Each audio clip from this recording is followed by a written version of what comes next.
धर्मो रक्षति रक्षितः। बंधुओं, यदि तुम धर्म की रक्षा करोगे तो धर्म तुम्हारी भी रक्षा अवश्य करेगा। जीवन में याद रखना।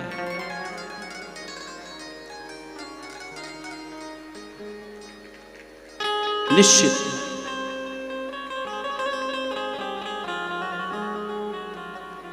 द्वार में तुम्हारे कोई अभ्यागत अतिथि आवे, उसे खाली हाथ कभी मत लौटाना। और यदि दोपहर का समय है, कोई संत महात्मा आ जाएं, उसे प्रसाद तो अवश्य ही पवाना।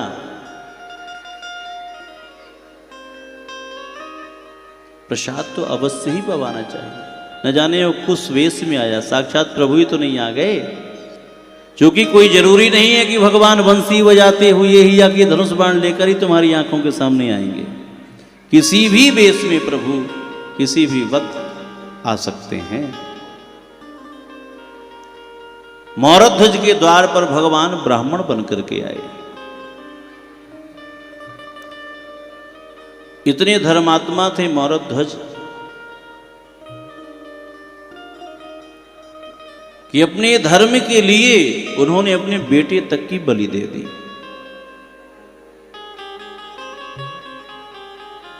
भगवान कृष्ण अर्जुन से मौरध्वज की बड़ी प्रशंसा करते थे।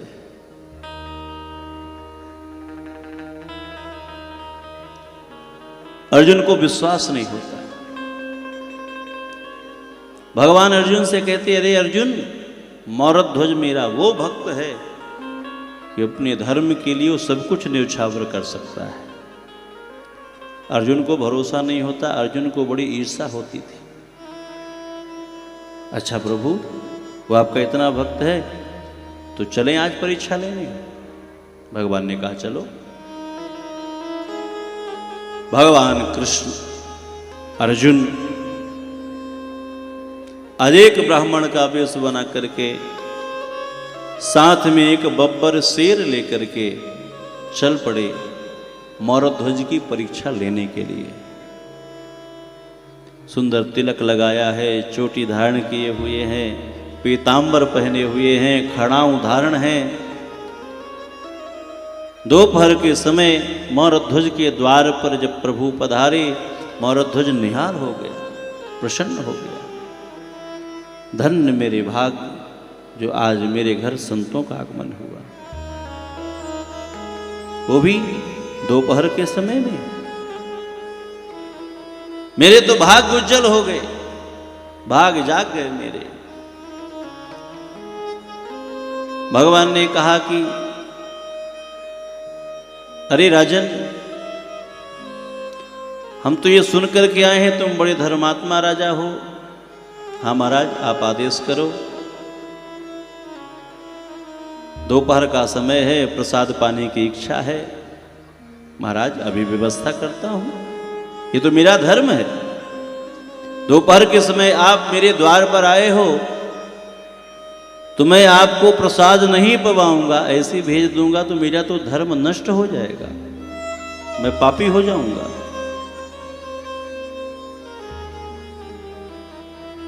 तो आपको तो मेरे द्वार से प्रसाद पाके ही जाना पड़ेगा। दिव्य स्वागत करके राजा घर के अंदर लेके आए।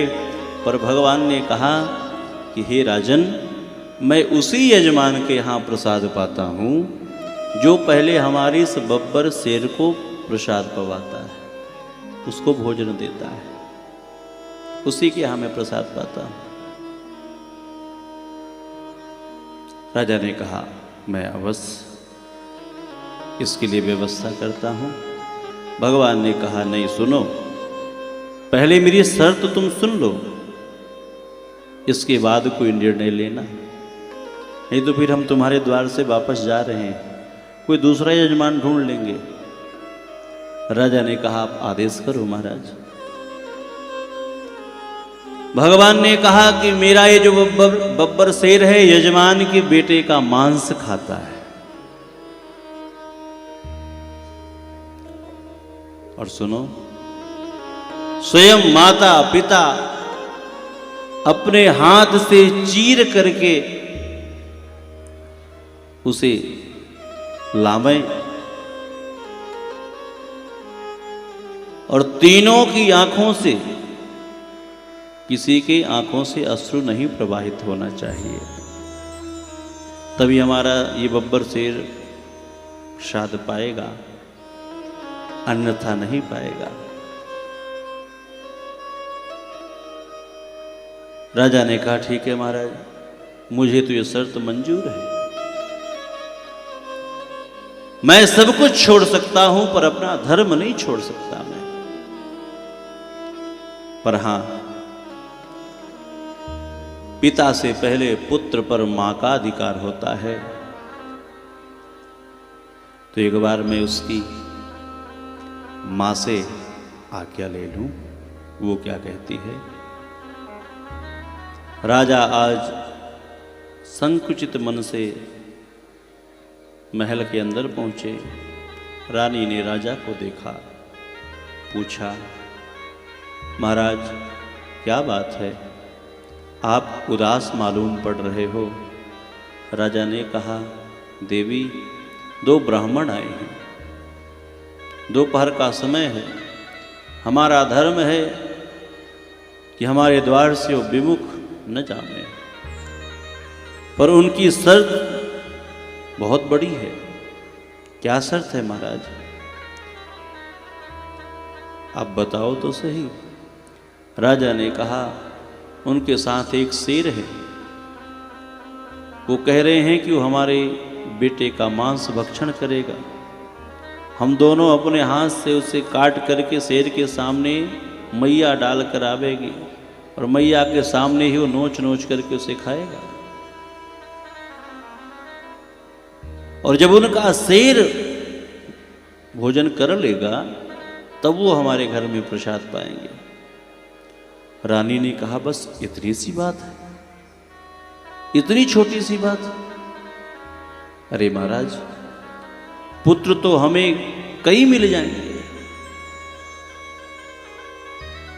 कई जन्मों में पुत्र मिले होंगे, आगे भी कई जन्म में पुत्र मिल जाएंगे, पर एक बार यदि धर्म हमारे हाथ से चला गया तो वापस नहीं आएगा। पल भर की देरी न करिए। राजा ने कहा एक बार बेटे से तो पूछ लो वो क्या कहता है। बेटा पीछे खड़े खड़े सारी बातें सुन रहा था, तुरंत बोल पड़ा अरे पिताजी, इससे बड़ा सौभाग्य मेरे लिए क्या होगा यदि मैं धर्म के काम में आऊं, यदि मेरा शरीर धर्म को बचाने के काम में आवे, तो इससे बढ़िया मेरे जीवन के लिए क्या हो सकता है। मैं तैयार हूं। आज राजा रानी अपने पुत्र को लेकर के बाहर आए हैं। बेटे का मुख मां की तरफ किया गया। मां का हृदय बहुत करुणामय होता है, बहुत जल्दी द्रवीभूत हो जाता है। बेटे के सर में आरा रखा गया। अर्जुन प्रभु के चरण पकड़ लेता है, प्रभु मुझे कोई परीक्षा नहीं लेनी है, आप बस करो, चलो यहां से। आप बिल्कुल सच कह रहे थे, बहुत धर्मात्मा है, बहुत धार्मिक है, सब कुछ बलिदान कर देगा अपने धर्म के लिए। भगवान ने कहा नहीं नहीं अर्जुन, आज तू देख ले, अपनी आंखों से देख। आरा चला है महाराज, खून की नदियां बह गईं।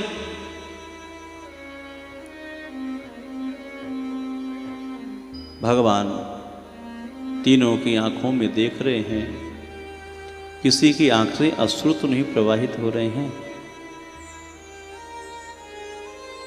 इतने में प्रभु ने देखा कि बेटे के बाईं आंख से अश्रु प्रवाहित हो रहा था। भगवान ने कहा राजन रुक जाओ, अब हमारा बब्बर शेर तुम्हारे बेटे का मांस भक्षण नहीं करेगा। क्यों महाराज? तुम्हारे बेटे के बाईं आंख से अश्रु प्रवाहित हो रहे हैं, धर्म से ज्यादा उसे अपने शरीर की चिंता है। बंद करो। बेटे ने रुदन करते हुए कहा, महाराज ऐसी कोई बात नहीं, मेरा ये बायां अंग आज इसलिए रो रहा है कि कितना भाग्यशाली है ये दाहिना अंग जो धर्म के काम में आ रहा है। कितना भाग्यशाली है, क्योंकि भगवान ने कहा था ना कि दाहिना अंग का ही भक्षण शेर करेगा। तो कहता है कि कितना भाग्यशाली है ये दाहिना अंग जो कि धर्म के काम में आ रहा है, आपके शेर के भोजन के काम में आएगा। और कितना अपवित्र है ये मेरा बायां अंग जो किसी काम नहीं आएगा, इसलिए आज ये दुखी होकर के अश्रु प्रवाहित हो रहे हैं। शरीर का मोह नहीं मरा। भगवान ने स्वीकृति प्रदान की, आ रहा चला है। अर्जुन तो बेहोश होकर के गिर पड़ा, प्रभु मैं ऐसी परीक्षा नहीं ले सकता हूं।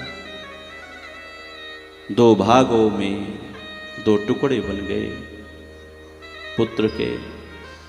मैया स्वयं अपने हाथ से ले जाकर के शेर के सामने उसे डालती है, और आज शेर नोच नोच करके उसे उसकी आंखों के सामने खा रहा था।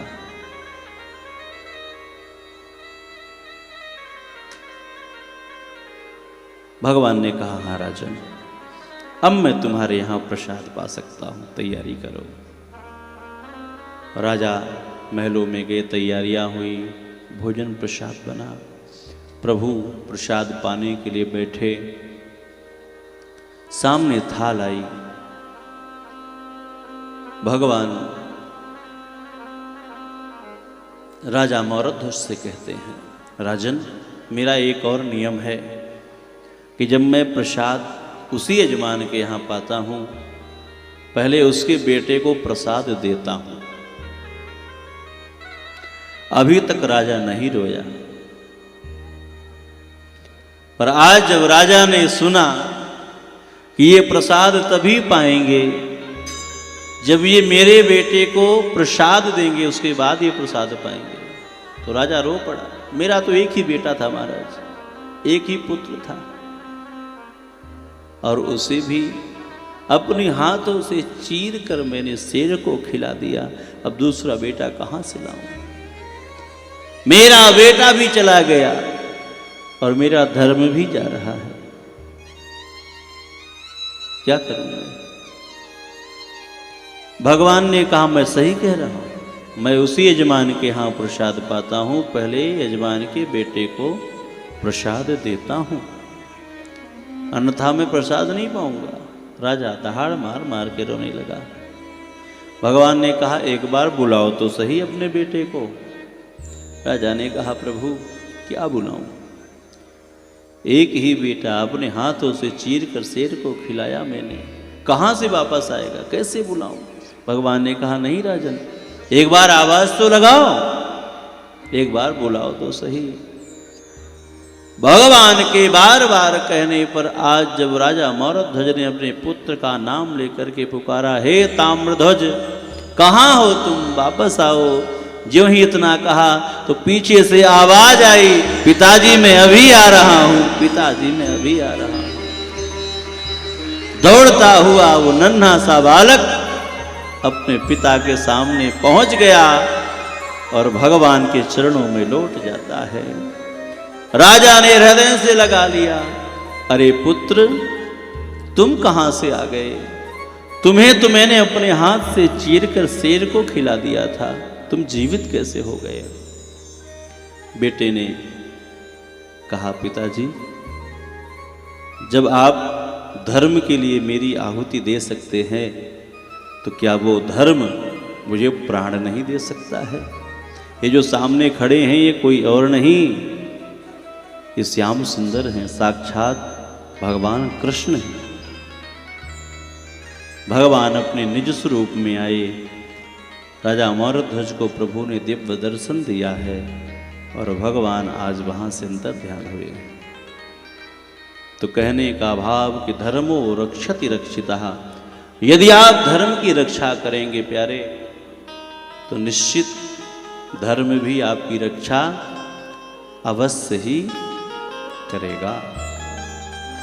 और यदि आप धर्म को ही नहीं मान रहे हैं तो धर्म आपकी रक्षा कहां से करेगा?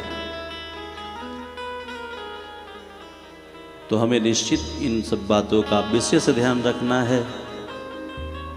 आजकल तो लोग रुपए पैसे की लालच में, भय की लालच से अपना धर्म परिवर्तन कर देते हैं, पर हिंदू धर्म जैसा कोई धर्म नहीं है प्यारे, याद रखना। सतत पालन हमें अपने धर्म का करना है, अडिग होकर के, चाहे अंतिम श्वास तक हमें अपने धर्म के लिए लड़ना पड़े तो हम लड़ेंगे, पर अपने धर्म को हम छोड़ेंगे नहीं, डरेंगे नहीं।